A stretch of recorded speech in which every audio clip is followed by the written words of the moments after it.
Welcome to COFAM News TV. To stay updated, please remember to like this video, subscribe to our channel, and share the news with your network. Thank you.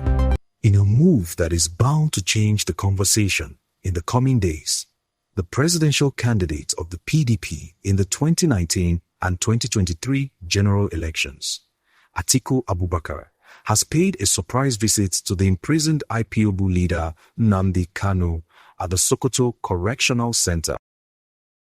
The Waziri of Adamawa, who reportedly expressed deep disappointment with the recent handling of the judiciary in this matter, has, however, sent a powerful and unexpected message to the Southeast.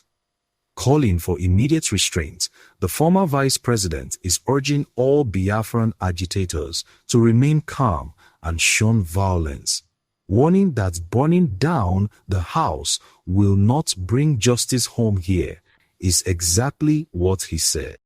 Members of the press, my fellow Nigerians, I stand here today under the searing sun of Sokoto, a long way from the verdant hills of the southeast, with a heart that is incredibly heavy.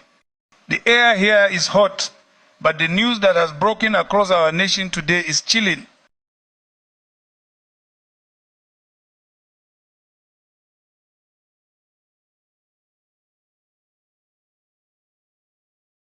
It is news that I know has sent a shockwave of despair, anger, and profound disillusionment through millions of hearts, particularly those of my brothers and sisters in the Southeast in the Igbo.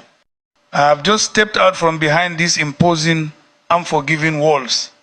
I have spent the last hour in deep, private conversation with your son, your brother, Nnamdi Kanu.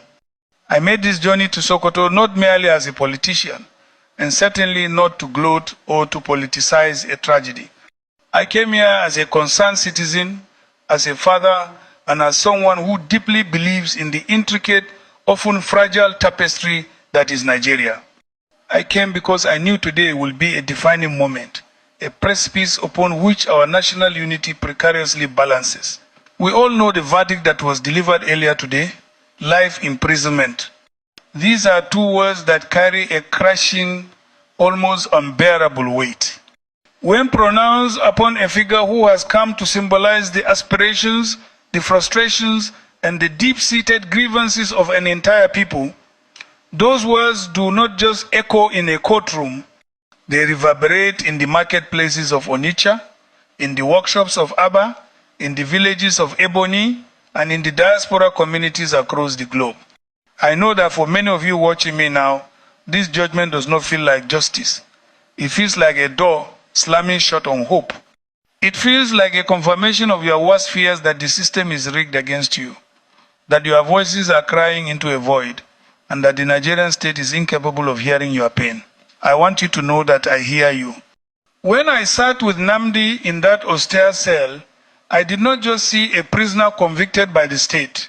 I saw the embodiment of a collective wound that has been allowed to fester for far too long in our nation's history. We spoke frankly. We spoke not just about legalities, but about the human cost of this protracted struggle. I saw the weariness in his eyes, yes, but I also saw an unbroken spirit, a profound concern not for himself, but for what his fate might trigger on the streets of his homeland.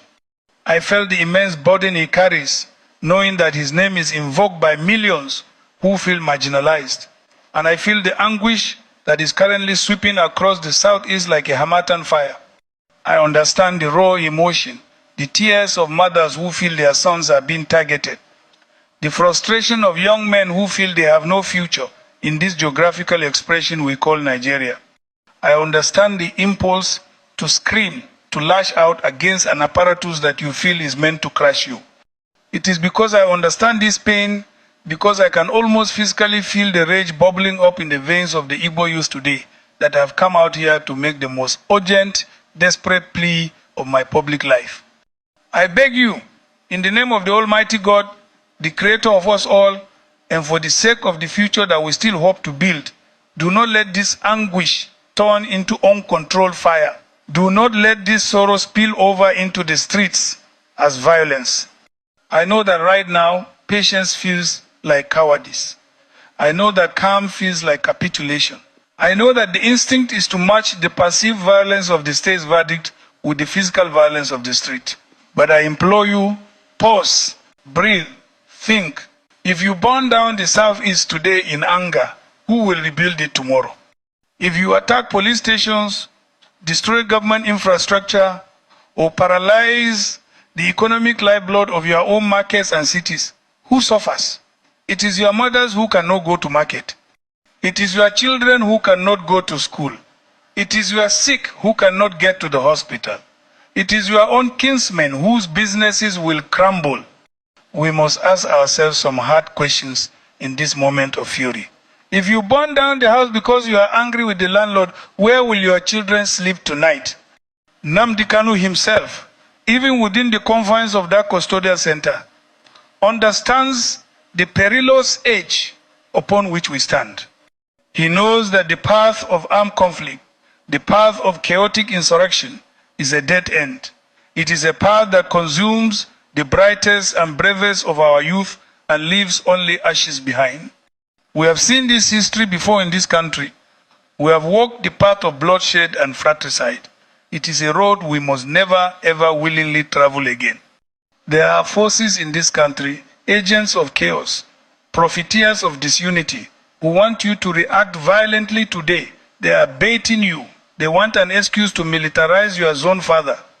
They want justification to deploy maximum force to paint the entire Igbo nation as enemies of peace, as terrorists, as people who cannot be reasoned with. Do not give them that satisfaction. Do not walk into that trap.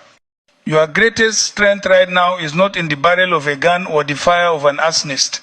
Your greatest strength lies in the incredible resilience, intelligence, and strategic fortitude that Igbo are known for globally. This verdict, devastating as it is not the final chapter of this story. It is a dark, agonizing chapter, yes. But in a democracy, no matter how imperfect, no matter how strained, there are avenues that remain open. The ink is not yet dry on the final history of this matter.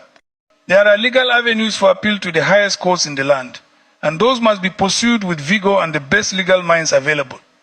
But more importantly, there are political avenues. The issue of Nnamdi Kanu and the agitation in the Southeast is at its core not a criminal problem. It is a political problem requiring a political solution. Life imprisonment cannot imprison an idea. It cannot imprison a legitimate grievance.